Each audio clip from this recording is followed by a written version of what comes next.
maleta ba ang dahilan? Lacson, ilang maleta. Kailangan malaman ng taong bayan ito eh. Yes. Ano talagang gusto mo? Hinahamon kita ngayon. Sinasabi na naman niya. Kapag nakakuha na ako ng pirma at saka ako mag-iimbestiga, hindi ako naniniwala. Ang daming yan. Ang daming Patibong niya yun. Walang Trap asahan niya yun. kay Lacson. Bait niya yun. Pain niya yun. Hindi na siya mag-iimbestiga. Yes. Tama Dahil nakapirma na ang majority. Para ganap niya ng mapagtakpan ang gusto niyang pagtakpan. Yes, true. At sa halip ng mga Ito, salarin ang Iglesia, alam hanapin din at ang usigin, ay ang mga Nakabantay din nagbibigay sila. ng impormasyon at tumitestigo laban sa kanila ang kinakasuhan at ginigipit. Kung kaya't hanggang ngayon, ay hindi pa natutunton ang sinasabing mahigit na 1 trilyong piso na inilaan sa mga flood control projects at iba pang pagawaing bayan. Sapagkat, ang hinahanap ng mga dapat mag-imbestiga ay ang mga pangyayaring maaaring magamit para mailihis sa iba't ibang issue ang problemang ito. True. Hinihintay ng mga Pilipino ang sinasabi ng Senate Blue Ribbon Committee Chairman na we will go where the evidence lead us. Sinungaling Ngayong si may Lacson. mga lumalabas na pahayag na mula sa mga sangkot, kabilang ang umano'y nagpadala ng mali-maletang pera. At kamakailan lang ay pinatunayan ng mga dating sundalo na Naku, sila umaming pa nga ang ginigit sila ang ngayon. naghatid ng mga ito. Bakit tila walang malinaw na hakbang upang palawakin pa at tapusin ang investigasyon? O ano, Lacson, ilang maleta ba kung bakit tumatanda kang paurong, di ba? Wala talagang yan na yung iisipin ng tao sa'yo kahit palusot-lusutin mo, pabalik-baliktarin mo. Yan na yung iisipin ng tao sa'yo kasi nga kung ano-anong palusot na ginagawa mo, huwag ka lang makapag-imbestiga. Ayan di ba? Maling-mali talaga yung una pa lang na ginawa mo na kinuha-kuha mo pa kay Senator Marcoleta, hindi ka naman pala mag-iimbestiga, wala ka naman palang gagawin, kundi pagtakpan lang yung amo mo. Kaya ganyan. Kita mo, sinasabi mo na dati ihaharap si Saldico, okay na, pinayagan mo sa Zoom. Tapos nung nalaman nyo, nababaliktad si Saldico, ilalaglag si Bangag, saka si Romualdez, hindi mo pinano. O bakit? Kailangan, yung papaharapin mo, yung kakampin nyo lang, yung gusto nyo lang marinig ang sasabihin. Hindi pwedeng, hindi akma sa gusto nyo. O, di ba? Tapos yung 18 Marines, si Gotesa, si Leandro, paano mo pa, kaya ayaw mo mag-imbestiga kasi hindi mo kayang pasinungalingan at hindi mo kayang harapin ang sinasabi niya mga taong yan. Yun, Lacson. Sinasabi na naman niya. Kapag nakakuha na ako ng pirma at saka ako mag-iimbestiga, O, diba? Hindi Yan, ako ito naman naniniwala. kay Senator Marcoleta. patibong niya yun, trap niya yun, bait niya yun, pain niya yun, hindi na siya mag-iimbestiga. Pautot niya yun, gano'n. Dahil nakapirma na ang majority. Para ganap niya ng mapagtakpan ang gusto niyang pagtakpan. Totoo naman. Ilang maleta ba ang dahilan? Yun. Ilang maleta Kailangan ba? malaman ng taong bayan ito eh. Ano talaga gusto mo? Hinahamon kita ngayon. Apostil ba ni Saldico? Ihaharap mo ba siya sa ating pagdinig sa pamagitan ng Zoom?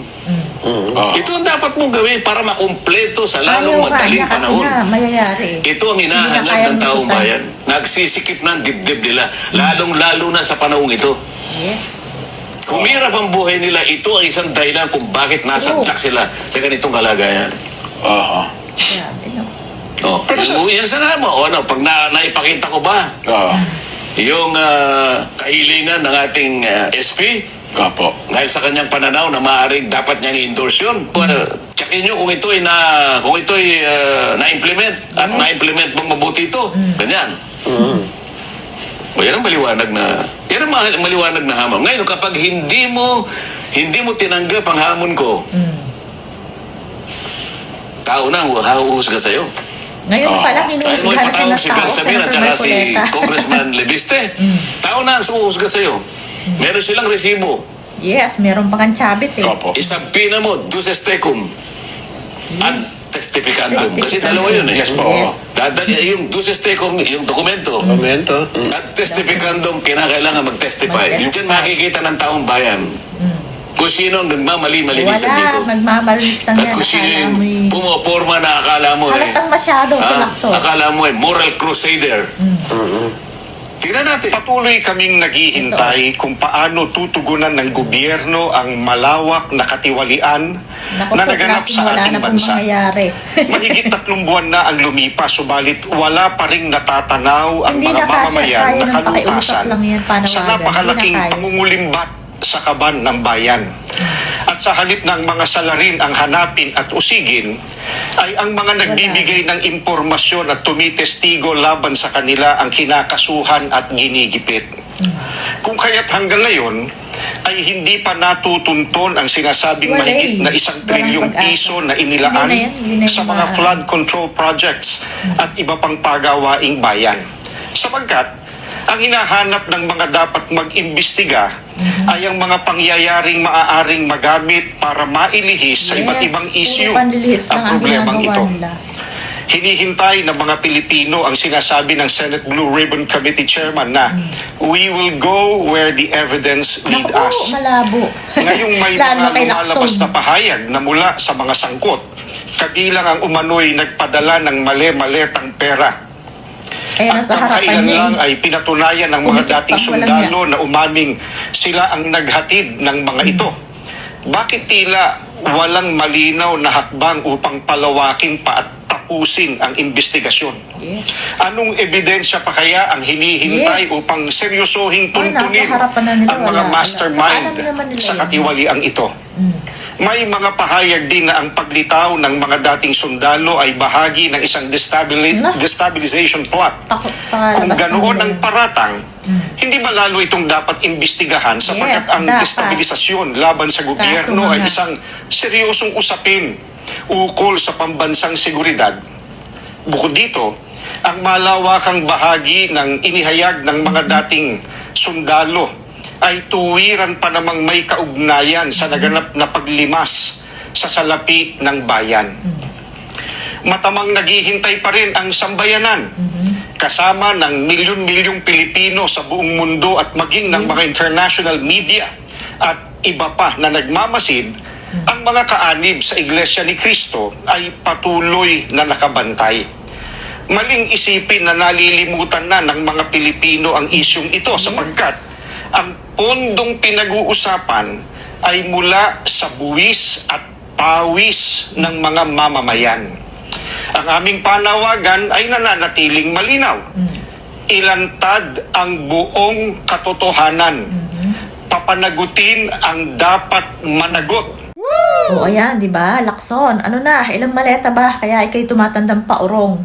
Yan talaga, kasi ang tagal kang pinagkatiwalaan ng mga tao na ikay maayos na tao. Hanggang ngayon nga eh, nananalig sa'yo si Chavit, kaya lang yung ginawa mo, pati si Chavit tinablan mo eh. Sabi niya wala nang pag-asa kasi nga kung ano-anong palusot na ginagawa mo, wag lang makapunta sa Senado yung mga taong gustong tumistigo. O, hindi mo naman kasi nga, talagang hindi niya yan, ayaw na talaga niya mag-imbestiga kasi nasa harapan na niya lahat eh.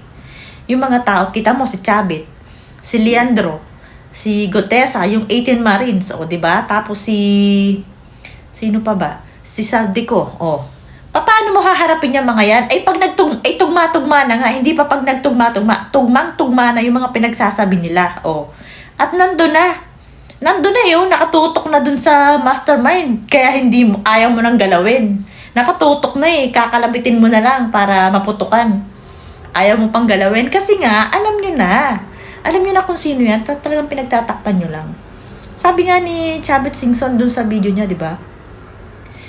Wala na naniniwala kay Marcos Jr. At sinasabi ko noon pa, siya ang mastermind. Yan din na sinasabi ni Mike Defensor, ni Attorney Harold Respicio, yung grupo nila, yung UPI, pati yung mga retired. Yan na. Yung mga tao naman, kahit ordinaryong tao, alam nila na talagang yan ang mastermind. Kaya nyo nga ginaganyan si Inday Sara kasi nga, tagilid na kayo. Kasi alam niya ng mga tao eh. Hindi naman kayo makakaligtas. Kita mo ang mga banta ng mga tao ngayon. Kaya tuloy-tuloy ang kasamaang ginagawa nyo ay para mawala yung magiging kalaban nyo. Hindi nyo naman magagawa kasi yun. Mategay nyo man ang mga ilan dyan, mapatahimik nyo man, may lalabas at uusbong pa rin yan. Hindi nyo maaano yan. Hindi nyo mapapatahimik. Kahit anong pananakot nyo, kahit anong gawin nyo, hindi nyo mapapatahimik. Oh. Yung palang mga nasa ibang bansa na bumibira sa inyo, hindi nyo na kayang patahimikin yun. Oh. Diba? May Maharlika, may SAS, may ngayon nga, naggagalaitan na si Eloy kasi nga may mga demanda ka tapos hindi nilalagay kung sino yung nagdemanda. Pwede ba yun? Yun yung ginangal-ngal niya ngayon. Ano yan, maglalagay kayo ng tapos hindi alam kung sino yung nagreklamo? Anong klase? Diba, parang sobra-sobra ng panggagawa ang ginagawa niyo sa mga tao talaga. Yun nga, tapos ngayon yung impeachment, ang laki na naman ng sinasabing bayaran, diba? Napakawalang niya mo, Lacson. Ang tagal pinaniwalaan ng mga tao na maayos ka. Pero maleta lang pala ang katapat mo. O, diba? Wala, yan na talaga yung iisipin sa'yo. Sabihin mo na wala kang maleta. Yan ang iisipin sa'yo. Diyan sa kinikilos mo. Hindi man namin sinasabi na sigurado may maleta ka. Pero yun kasi yung iisipin na eh. Wala nang iba. Kaya ka nagkakaganyan. O. Kung tanungin ka man na ganyan, kasalanan mo rin yun. Gagawan mo eh. Akalain mo, sasabihin mo doon ka kung saan tinuturo ng ebidensya. Nandiyan na sa harapan mo, pumikit ka pa.